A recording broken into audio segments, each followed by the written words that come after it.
Mark Rogers TV, the voice of college football, striking up the live chat on a Tuesday night talking Big Ten coaches. So we knocked out just a few days ago our top 10 coaches in the SEC, and actually we ranked all the coaches 14 all the way up to number 1 in the SEC. We will do the same in the Big Ten, and for an extra added bonus, I thought that I would get the immediate responses. So instead of just getting your comments in regards to the video post on YouTube and elsewhere, that we would have the live stream here on YouTube, and that I would be able to address the comments and the questions firsthand. So we're ranking the coaches in the Big Ten, 14 all the way up to number 1. And I think this is fairly cut and dry, but I know when I get to the 2 to 6 range, there's going to be people that are going to have much to say about my rankings from 2 to 6. Thanks for everyone that's commenting right now on Facebook. I started that up on the Facebook Live as well just a few minutes ago, and it doesn't look too pretty on Facebook. It's kind of off center, but again, if you want to join the conversation on YouTube, just go to YouTube and search Mark Rogers TV, or you can just go to MarkRogersTV.com. All right, everyone out there, you know the deal. We are the voice of college football. Please subscribe, like, and comment. That helps the channel. And also, if you enjoy the audio and don't want to stare at me, I get it. Go to Google Play, Podbean, iTunes, and Stitcher, and just search Mark Rogers TV, and you get the audio version of what we're doing here. Okay, we're ranking the Big Ten coaches, and of course, we've got all sorts of suggestions from everyone out there and requests to list and rank and rate everything imaginable. That's something we see online all the time, and I see it, and it's clickbait, and I get suckered into it as well. People love rankings and ratings and lists, and that's what you people want, so that's what we're going to deliver. And before I start, I'm going to strike up the live chat on YouTube because I know that there will be a number of you on the line.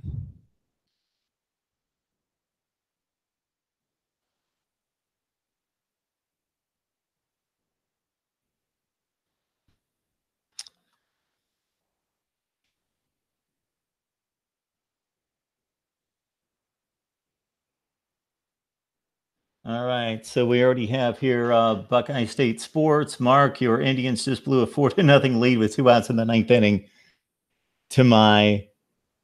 So it's funny you say that, Buckeye State Sports, because I just got a text. I actually got 3 consecutive texts from my son, who was going nuts about Cody Allen and how much he sucks in blowing that game.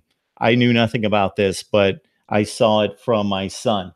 Also, Boca Sigabe on board, NCIS Fanatic 21. Good to see you. Bosch Gaming, how's it going? Mark D'Antonio, number 1, according to Noah. I may differ with that just a bit. Ryan Leon on the line as well. So we'll get started here. And what I'll probably have to do is actually edit this and repost to YouTube, because somebody looking for the Big Ten coaches rankings don't want to see me babbling about other stuff and saying hi to all of you. For as important as you are, I don't know that they want to see that. All right, Big Ten coaches rankings. Here they come. And of course, like, subscribe, and comment. That's what keeps us going here at Mark Rogers TV. All right, number 14 in the Big Ten. No big surprise here. It is Chris Ash. Poor Chris Ash inherited a Rutgers program just heaped in NCAA violations and a mess left by Kyle Flood. He's 6-18 in 3 seasons. He's 3-15 in the Big Ten. He is the infamous 78-0 loss to Michigan. Not much of this at this point is his fault, but until he proves something and proves that he can turn around the program, which we saw glimpses of it in 2017. Chris Ash, we've got him at number 14 again. The record less than Sterling at 6-18, 3-15 in the Big Ten. He did make his mark on the defensive side of the football at San Diego State, Wisconsin, and Ohio State. He was on that Buckeye staff that won the national championship, of course, in 2014. Also, keep in mind as I knock out these rankings that I'm not rating legacy. So if I was doing this in the ACC or the Big Ten about 10 years ago, I would not rate Bobby Bowden or Joe Paterno number 1. They would have the best list of accomplishments and the best career and legacy, but I'm ranking the coaches based on who do I want to coach my team right now in 2018. And no disrespect to Chris Ash, he just hasn't had much to work with, but I've got him at number 14. All right, at number 13, we've got Tom Allen of Indiana. Turned in what you would expect of an Indiana head coach in his first season in Bloomington. 5-7 overall, 2-7 in the Big Ten. He was on that Ole Miss staff that really built that Rebels football team under Hugh Freeze, so give him some credit there. He took over an Indiana defense that was 120th in the nation in total defense and raised it all the way up to number 35. So this is what he's capable of doing, at least on that side of the football. Think about the close losses for Indiana under Kevin Wilson, and now Tom Allen's pretty much following suit. So at some point, we need Indiana to break through on all these close games. But, of course, they led Ohio State at halftime. They led the game deep into the third quarter against the Buckeyes in week 1. They took Michigan to overtime. They lost to Michigan State, a top 15 team, 17-9. Indiana's pretty close. Tom Allen, though, right now, number 13 in the Big Ten in our coaches' rankings. Okay, number 12 is Lovie Smith. Now, you got Lovie Smith, who took the Chicago Bears to an NFC Championship game and then to a Super Bowl. Now, how is he the 12th rated coach in the Big Ten? Well, what's he doing right now? He was unceremoniously fired from Chicago after going 10-6. Should not have been fired from his Bears head coaching job. He had just taken them again deep into the playoffs a number of times, including a championship game and a Super Bowl with an inferior team. And he gets fired after going 10-6. Then he goes to Tampa Bay, and he's got no chance of winning there.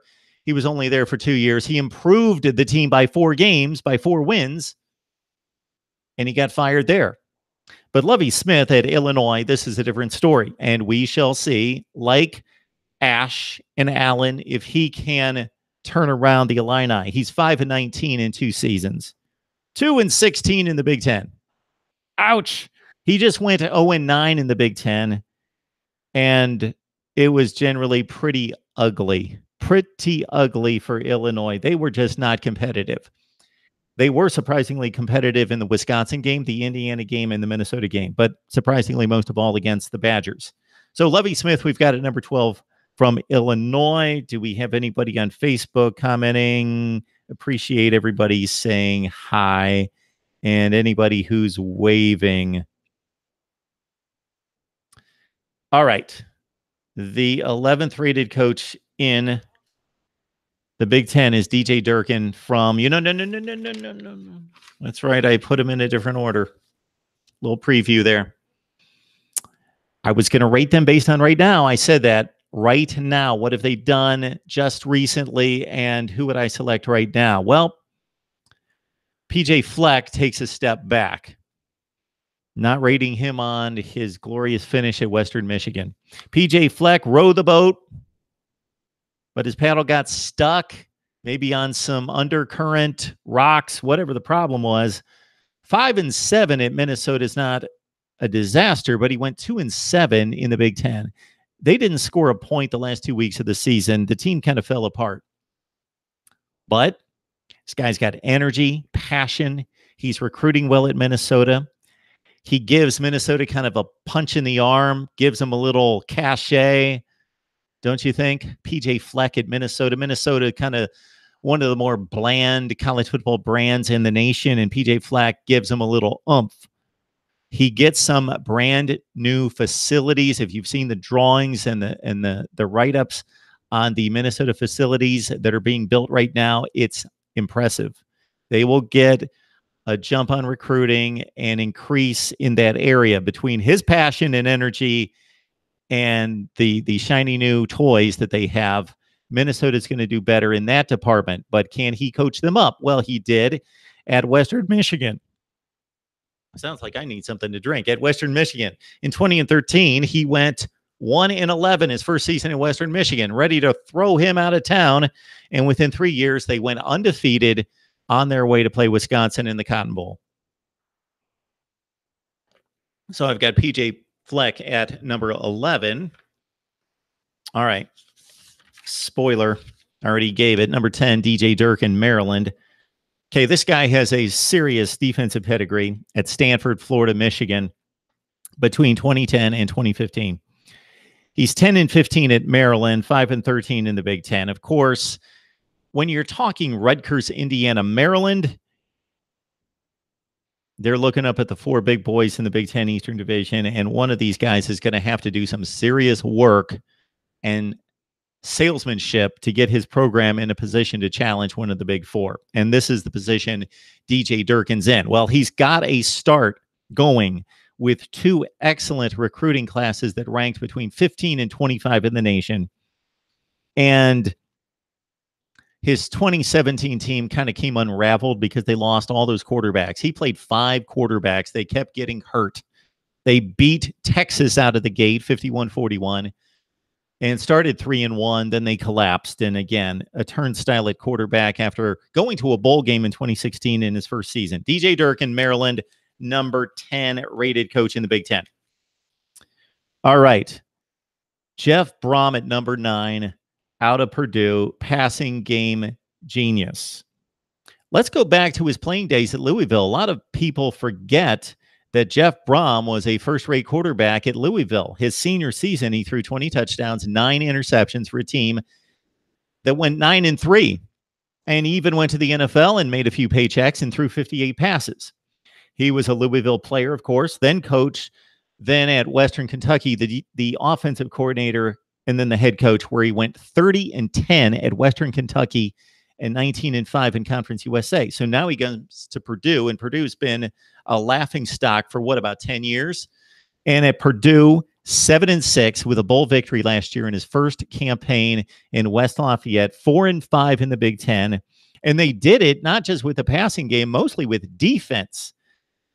So what now? Well, I think it's expected when a guy like this that has a big track record in the group of 5 takes over a team that's been down for as long as Purdue, and he turns it around as quickly as he did, that it's just going to continue to soar, but that's not necessarily going to be the case. Not so fast. It's not going to be that easy. Jeff Brom will have some challenges at Purdue, but he's off to a great start after the bowl victory over Arizona. He's my 9th rated coach in the Big Ten. Number 8, Kirk Ferentz of Iowa. Longest tenured coach in the Big Ten. And yes, I will get to the comments on the chat.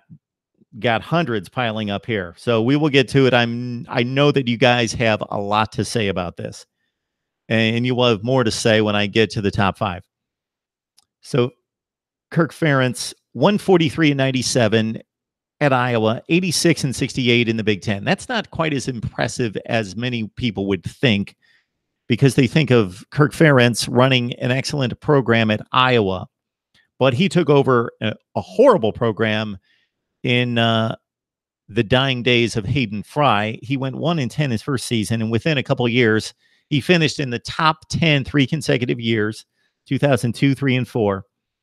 Won the Orange Bowl in 2009, almost won the Big Ten championship twice in losing close games to Ohio State, one in overtime, the other on a miracle Terrell Pryor 4th and 14 play. Otherwise, he goes to another couple Rose Bowls or Big Ten championships.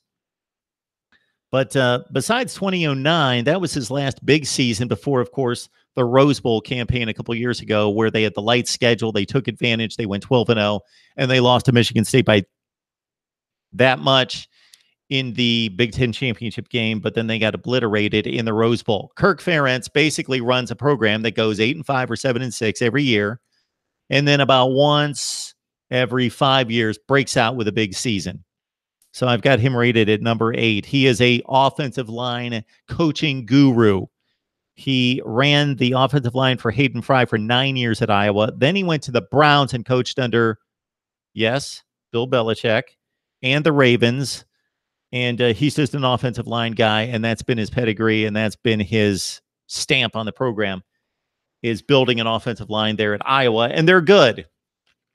And it almost after a while, after 20 years, becomes difficult to rank a coach at a particular program because we've got nothing to compare him to at that program.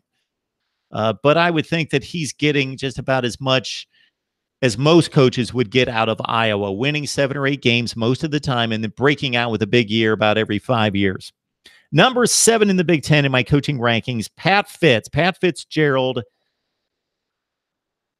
who is the second tenured coach in the Big Ten, going all the way back to 2006. He's 87-65. He's 48-50 in the Big Ten. And this is a program where you're not going to win all the time. The academic challenges are too much. They don't have the resources. As you may have heard on our live stream yesterday with Glenn Mason of the Big Ten Network, this program basically was almost like a high school program in regards to facilities. Just checking on you guys on Facebook. Just a few years ago, it was like a high school program in regards to facilities. And now they have really poured the resources into the facilities, and it should get better for Northwestern. But that said, he got the first bowl win in program history against Mississippi State in the Gator Bowl. He's now won 10 games, going 10-3, 2 of the last 3 years, and all 3 years won a bowl game, or at least the last 2 years won a bowl game over Kentucky last year and Pitt the year before. So the academics are difficult to overcome. They're very challenging for Northwestern, but Pat Fitzgerald doing a nice job. He's our 7th best head coach in the Big Ten. Okay, and the next guy is difficult because I don't like to rate coaches, as I stated, based on their legacy or what they did at other programs, because as we saw with Brett Bielema at Wisconsin, then Arkansas, what happened? Great coach at Wisconsin, won 3 straight Big Ten championships. They were always winning 10 or 11 games. He goes to Arkansas, and he's overmatched in that division. Scott Frost, number 6 coach in the Big Ten, 19-7 at Central Florida, 12-4 in the conference. Enormous, huge expectations for Scott Frost, but he does have the resources to get it done. What he doesn't have is the recruiting base. You can't stay in Nebraska, Iowa, Minnesota, and win big. He's got to go to Texas, Florida, California, most of all, go to those states, go out to New Jersey as well, go to the East Coast, Pennsylvania, New Jersey, get some of those kids. So he can't stay at home and win. He's probably going to be able to do that, but to the satisfaction of Nebraska fans who expect competing for national championships, maybe not. But what he did at Central Florida, 0-12 before he got there, 6-7 the next year, then 13-0 last year, and they beat a team in Auburn that won 2 games over the number 1 team in the country. What he did at Central Florida was remarkable. Okay, do it at Nebraska now. He was a great offensive coordinator with Oregon, helped lead them to the national championship game in 2014. At number 6 in our Big Ten coaches ranking, Scott Frost, Nebraska. All right, now to Paul Chryst at number 5, 34-7 at Wisconsin, 22-4. He played at Wisconsin. He was an assistant coach for 8 years. He's now been the head coach there for a considerable period of time. I believe 5 seasons, something in that range, 3 seasons. He's a Wisconsin guy. He's a Badger through and through. But he hasn't done anything that hasn't been done there for the last 25 years. Barry Alvarez established that program that had been down and out for 25 years. And then Barry Alvarez brought it back. He was the guy that made it Wisconsin of today back in 1993 when he led them to an improbable Rose Bowl berth and win. And then the program just took off from there, and he stabilized it. He built that program. Brett Bielema took over. He kept winning. Gary Anderson kept winning. And now Paul Chryst is doing much of the same. But the one thing about Paul Chryst at Wisconsin, doesn't it have the feel that Wisconsin is just a newer, fresher program with him at the helm? They actually are exciting to watch. They are recruiting and developing, more or less developing, playmakers on the outside. And we haven't seen that at Wisconsin in the past. This is Wisconsin plus with Paul Chryst at the helm, and he's done a great job. 34-7, 22-4 in the Big Ten. It's pretty good. At number 4, we've got James Franklin of Penn State. So think back with me to just about a year and a half ago. 4 games into the 2016 season, and Penn State fans were saying James Franklin gone. They had just lost to Michigan by 39 points. They just checking out the live stream. Hope everyone's doing well. Tony, Josh, good to see you. Mitch as well, and everybody else. Again, I'm on YouTube right now, and sorry, they're getting most of my love here on the live chat because that's who I talk to all the time, or my YouTube people. So let's continue with James Franklin here. 7-6, 7-6. And then the third season there, he's 2-2 and just had gotten blown out by Michigan 49-10, lost to Pitt. So he was on the hot seat. And then he turns it around. They go to the Rose Bowl. They win the Big Ten championship. And then he follows it up with another top 10 season, winning 11 games, winning the Fiesta Bowl, coming within that close of winning the Big Ten championship and going to the college football playoff. They lost to Ohio State by 1 point on the road. They lost to Michigan State on a last-second field goal. He's recruiting nationally. In the final days of Joe Paterno, that situation was marginal. They were a good team. They were a good program. They recruited regionally. He has opened it up to a national program once again at Penn State. Of course, what he did at Vandy was remarkable. They were 2-10 when he got to Vanderbilt. And then he went 9-4 and 9-4 his last 2 seasons at Vanderbilt. 9-4 and 9-4. Derek Mason not doing that right now. So James Franklin doing a great job at Penn State. We will see if he takes it from here. He's the 4th best coach in the Big Ten right now.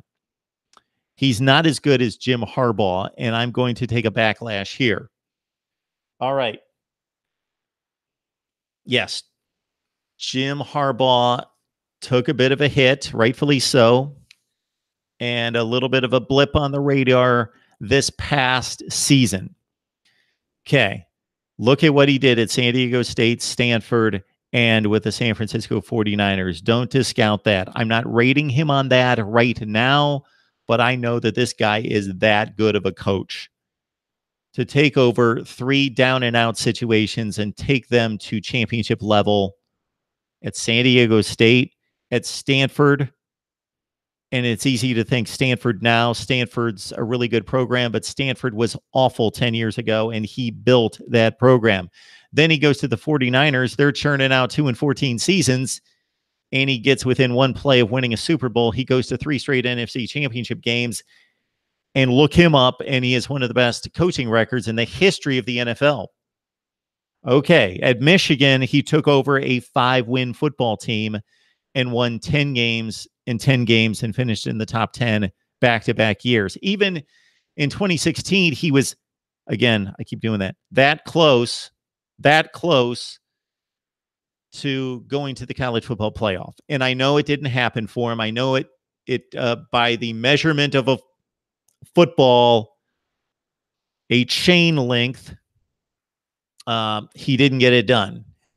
Ohio State converted the 4th down and won the game, and Michigan was knocked out of the Big Ten championship game. Most likely, they would have beaten Wisconsin in the championship game and gone to the playoff. But that didn't happen. I know it, but just think about how close that was.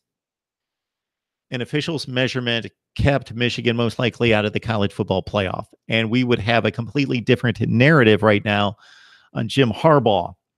So then he comes back from that, and yes, they dipped to 8-4, bowl loss 8-5. Let's see what happens this year. Absolutely, if he comes out and goes 8-4 again, then I will have something different to say about Jim Harbaugh, and I will rank him accordingly next year. But for right now, he's the 3rd best coach in the Big Ten. Number 2, I already saw a comment on here from I forget who. I will see it in a second. Mark D'Antonio, the best coach in the Big Ten. He's the 2nd best coach in the Big Ten. He should probably retire right now because I looked up his numbers and they're just nice and even. He's got 100 wins at Michigan State. He's got 45 losses, 145, and he's 60-30 in Big Ten play. Doesn't get as even as that. Think about what Michigan State was before Mark D'Antonio. I looked these numbers up. Since 1991, from 1991 until D'Antonio took over in 07,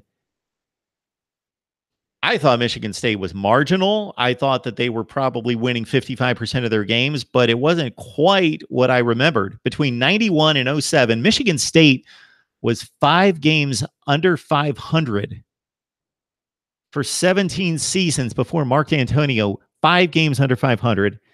In the 3 seasons before he got there, they went 5-7, 5-6, 4-8. Then what does he do? Wins at least 10 games 6 times, wins 3 Big Ten championships. They're first since 1987. He shows up, wins 3 Big Ten championships. The school hadn't won any since 1987. They've been ranked 7 times at the close of the season. They've been ranked in the top 10 4 times. He has a recruiting disadvantage in Michigan because they're the little brother, maybe not anymore, but basically considered the little brother. Plus, he's kind of removed from talent elsewhere. He's got to go to Ohio. He's got to lock down the state of Michigan and battle Michigan there as well. But he's done a great job. The recruiting classes are typically 30, 35, 40, and he coaches them up big time. And so you guys know who's number one. Just checking out the chat here on Facebook before we go to the live chat on YouTube. Good to see all of you guys. I appreciate the support. Okay, number one coach in the Big Ten is Urban Meyer. And like the SEC, it was a slam dunk. I didn't have to think about it. It doesn't really require any verification. Urban Meyer is the best coach in the Big Ten. He's arguably the best coach in the nation. He has arguably had the best run for the last 15 years in the nation. Yes, I know Nick Saban 6, Urban Meyer 3. We had this discussion the other night, and if you missed it, check out the live stream from a few nights ago, Urban Meyer versus Nick Saban.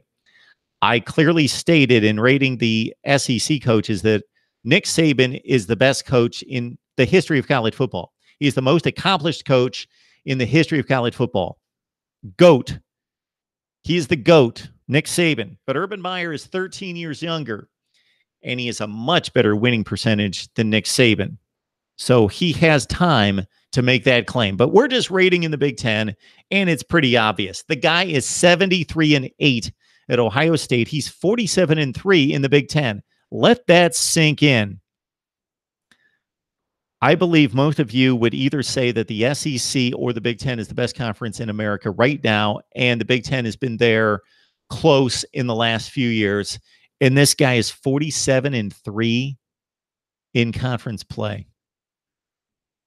It's crazy, crazy good. He has the 3rd best winning percentage in history. And the other 2 guys are, in old Zapruder film type of eras going way back before then. Of course, that was in 1963. Newt Rockne and Frank Leahy of Notre Dame, going back to the 1920s and 30s, and Urban Meyer has a better record than anybody else in the history of college football. So he started at Bowling Green. They were awful. He built them into a 10-win team. He went to Utah. They were marginal. He went 13-0 and won the Fiesta Bowl. He goes to Florida when Ron Zook is losing 4 and 5 games, and he wins 2 national championships. Then he goes to Ohio State, which was, you should win at Ohio State, but considering what Jim Tressel accomplished at Ohio State, which was remarkable, constantly going to BCS games, winning the Big Ten, Urban Meyer has raised that considerably. 12-0, 12-2, 14-1, 12-1, 12-2, 12-2. Even when they don't win the Big Ten championship, basically everybody knows that they're the best team in the Big Ten. So there you go. There's my rankings. I'll check out the chat one more time to review here. Chris Ash, Rutgers, number 14. Number 13 is Tom Allen, IU. Number 12, Lovie Smith of Illinois. Number 10, number 11, PJ Fleck of Minnesota. 10 is DJ Durkin of Maryland. At number 9, we've got Jeff Brom of Purdue. Iowa's Kirk Ferentz at 8. Pat Fitzgerald at number 7. Number 6, we got Scott Frost of Nebraska. Number 5, Paul Chryst, Wisconsin. Number 4, Penn State's James Franklin. Number 3, Jim Harbaugh, Michigan. Number 2, Mark D'Antonio of Michigan State, and the best coach in the Big Ten right now. Coaches the best team as well, or what has been the best team over his tenure. And that's one of the big reasons why he is the number 1 coach in the Big Ten, Urban Meyer of Ohio State. All right. I'm going to move this over here just a bit and check out the live chat on YouTube. See what you guys have to say. I'm sure it's a lot. Okay. NCIS Fanatic 21 has Urban Meyer 1, James Franklin 2, Jim Harbaugh 3, Mark D'Antonio 4, and Paul Chryst 5. So that's my 4, D'Antonio at 2, and we basically just flip those 2. Boca Sigabe are signed into the Brave browser to accept whatever. Okay. Spam, see ya. Okay. Who else do we have on the line? We got Noah with Lovey at 14, not Chris Ash. Chris Ash helped turn around our defense that won a national championship in 2014. Exactly. Yes, he did. Ricky, thank you for not putting Lovey last. No, Lovey's 12th. He is 12th right now. I also, with all the metrics, I tried to just say and ask myself, if I wanted to have somebody coach my team right now, who would it be? And this is how I would select them. I believe that James Franklin has done a better job at Penn State than Jim Harbaugh has done at Michigan. So make that distinction there. James Franklin has done a better job at Penn State than Jim Harbaugh has done at Michigan. But I, at least right now, have a little bit more faith in Jim Harbaugh based on what he's accomplished over and over and over and over again.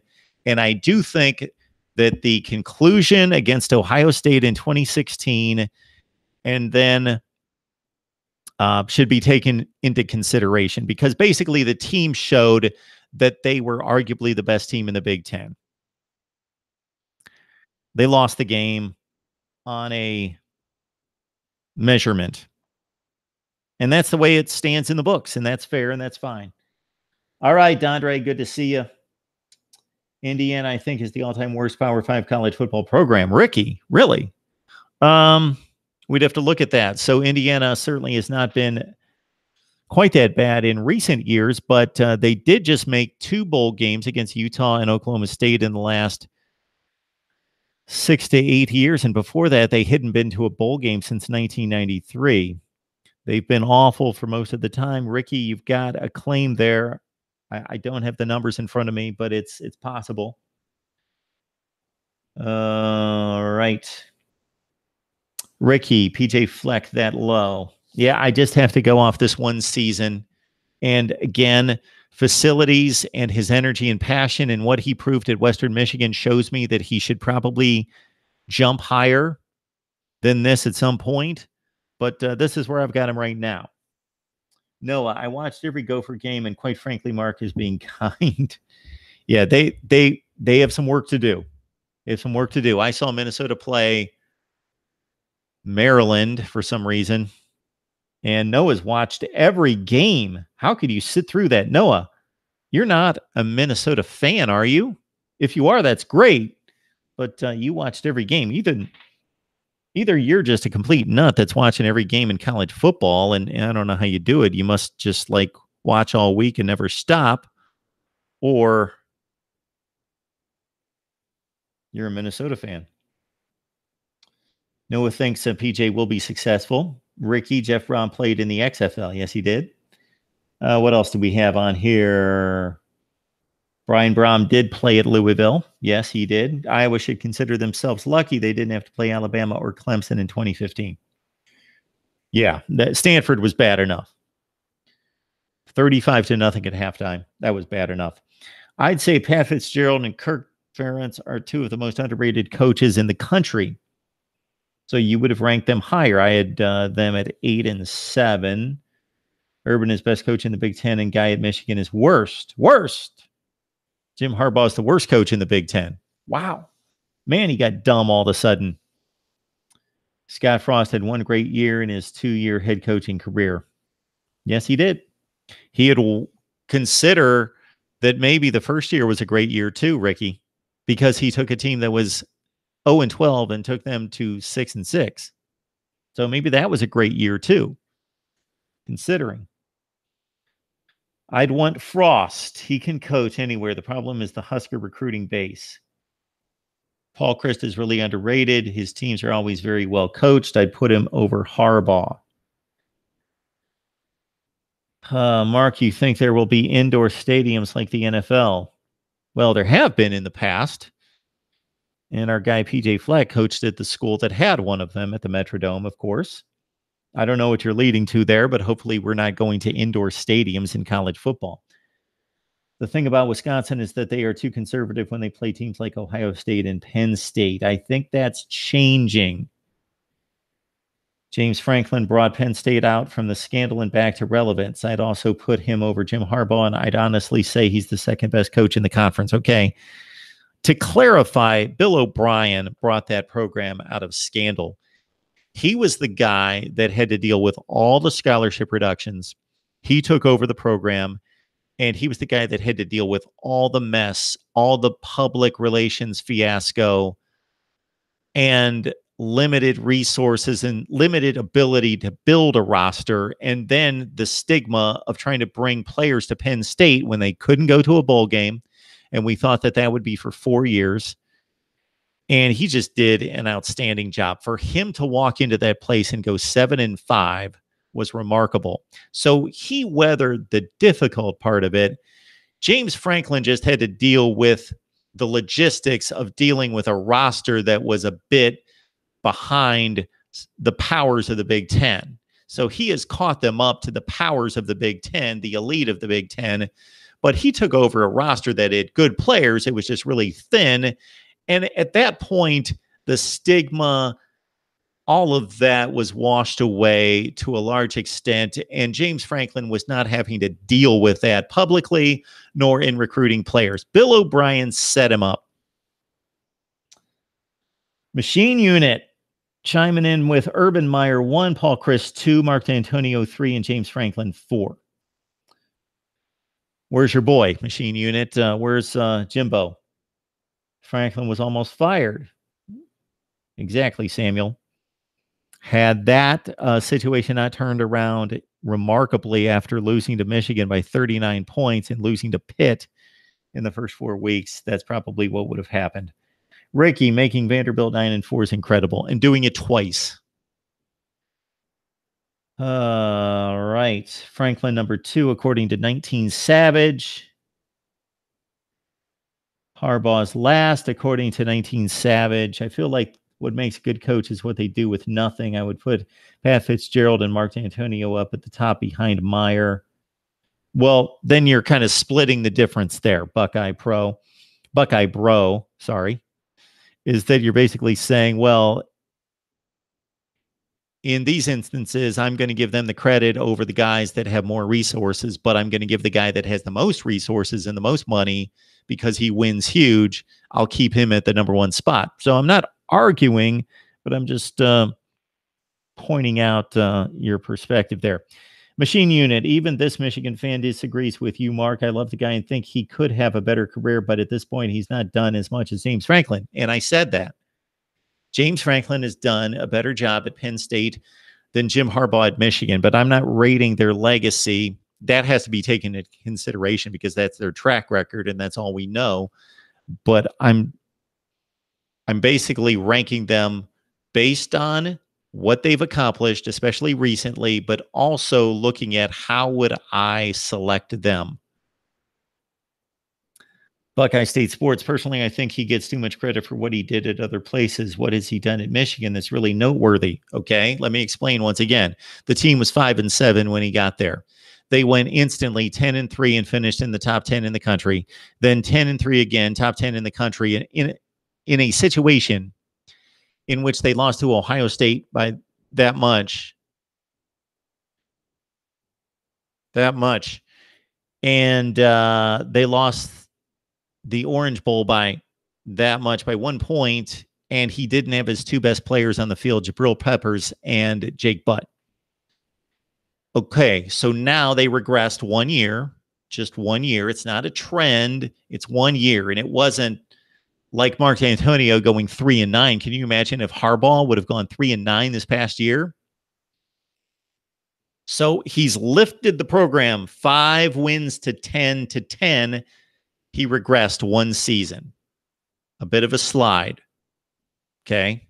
From 10-2 regular season to 8-4. It's not a trend yet. So that's what he's done. He's lifted the program from 5-7, which was better than that. They were better. The roster was better than a 5-win roster, but that's what Brady Hoke coached it to. And they were one of the 40 best teams in the country, despite their record. And he lifted them to one of the 10 best teams in the country 2 consecutive years. So that's what he did that's noteworthy. Mark says, wonder what Harbs will do now that his kids are finally juniors and with a quarterback. That's the big question. Big Ba, good day. Good to see you. Cashboy D, of course, is a Bama fan, but the most underrated coach to me is Gary Patterson. We will get to the Big 12. Harbaugh's great if you don't mind losing the big ones. You are rating on past performance. Okay, we're just going to rate on 1 season then, what they did last season. So let's see. Last season, I would rate Pat Fitzgerald's the best coach in the Big Ten because he went 10-3. He won 10 games with a roster that's nowhere close to being the best in the Big Ten. So if we're just rating on the very most recent performance, and that's it, then isn't Fitzgerald the best coach? Boca Ciga Bay. So you can take that to an extreme. Just following your logic, and I'm taking it to the nth degree, and I'm really taking it to where you just stated it. All right, D'Antonio doesn't have the horses. Great scheme. Mark D'Antonio is the best coach. D'Antonio is really good and really underrated from a national perspective. Now, it would have been interesting to have this same conversation 1 year ago after 3-9, even though he still had all of those accolades that I read off, the 4 top 10 finishes and the Rose Bowl win and the Cotton Bowl win and all the Big Ten championships, 3 of them, but he would have been coming off 3-9. So I'm thinking there would have been some reservations here. Had I ranked Mark D'Antonio number 2 in the Big Ten a year ago, and I probably wouldn't have. I probably would have rated him number 3 because Harbaugh was coming off the top 10 finish and 2 10-win seasons, and D'Antonio coming off 3-9. So I probably would have flipped them, not knowing that they would have been flipped, but I just would have rated Harbaugh this time last year, probably number 2, D'Antonio 3. But I'm guessing that this time last year, me rating Mark D'Antonio number 3, that you guys would have been going crazy, or some of you saying, this guy just went 3-9. When speaking on a school that you believe will finish in the top 25 this upcoming season, can you mention some of the key players from the respective school? Okay, I don't know how that applies right here. We're going to get to that. We're going to bring you our previews and predictions here in the next few weeks. Michigan does have a hard schedule. Today is Urban Meyer's 54th birthday. Okay, I didn't know that. He's 54. Nick Saban is 67. Now, that doesn't mean that Urban Meyer has 13 more years to coach than Nick Saban, because Saban could go for another 10 and Urban Meyer number 3 and call it quits. We know what the health issues had been in the past. But all things being equal, he's got a 13-year cushion to catch Nick Saban. Michigan State going to smack Michigan this season. Michigan has 17 starters back in Patterson. Yeah, that schedule is going to be hard. Penn State going to fall off, and Notre Dame is always overvalued. Urban Meyer is head and shoulders above everyone else in the Big Ten. All right, really good. Big Ten is the best conference. Saban and Bryant are head and shoulders above everyone. Panther Pro 22. Come on. That's I said last night that Nick Saban is the greatest and most accomplished coach in the history of college football, but it's not head and shoulders above everyone else. He and Bryant. It's not. All right. Anywhere else? Anywhere else? The live chat kind of skipped on me. And so if I missed your comment or question, and obviously I can't get to all of them, but I appreciate it. I try to pick out the best ones. Brady Hoke could be the nation's #1 mascot without even dressing up. Carson Latham, welcome to Mark Rogers TV. It's great to see you for a first time. Leon, good to see you as well. Cashboy D and NCIS Fanatic 21, best coaches in the Big Ten in 2017. Meyer 1, Chris 2, D'Antonio 3, Franklin 4, Harbaugh 5. And I think I've caught up. So there we go. I may have to re-edit this for the masses, the millions that will watch, of course, the replay, because I wasted a lot of time off the top. Didn't waste it. I wanted to say hi to our Facebook friends. And I'm just checking here. So I appreciate everybody jumping on and saying hi on Facebook. And of course, I apologize because most of my attention goes to my subscribers here on YouTube. So I appreciate it. Again, we have ranked the coaches in the Big Ten, 14 all the way up to #1, right here at Mark Rogers TV, the voice of college football. We have the ACC, the Big 12, and the Pac-12 to go. If you have yet to do so, check out our SEC coaches rankings, as well as ranking the top 5 at quarterback, running back, wide receiver, and tight end in the SEC. Running back and quarterback and wide receiver in the ACC. Schedule rankings are coming, followed by previews and predictions for the upcoming 2018 season, and time is running out on me fast. And we are just 6 days away from SEC football media days, and my attention will have to go to the podium and all the coaches' cliches and so forth coming from Alabama starting next week. And then the following week, I will be in person at the American Conference Media Days in Newport, Rhode Island. Beautiful Newport. All right, guys, I appreciate you jumping on board. Again, tell your friends and family who love college football that we're here. The support and the growth has been amazing. I can't thank you guys enough, because this speaks directly to you and your help and your support. 1,300 comments the first half of 2017, 17,200 plus the first half of 2018, and 9,000 of those came in June. So that's all thanks to you.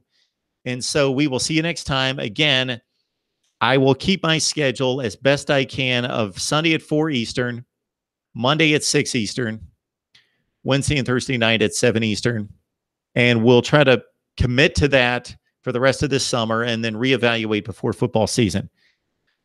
Would love to hear if you did not catch the entire live stream. Of course, you can go back. This video will process and post to YouTube in just a few minutes. So if you're just jumping on board here late in the conversation, go back, watch the rest of it. Give me your 14 all the way up to #1, or your top 5 or top 10, whatever you'd like to do. Right here at Mark Rogers TV, the voice of college football. We will see you tomorrow night.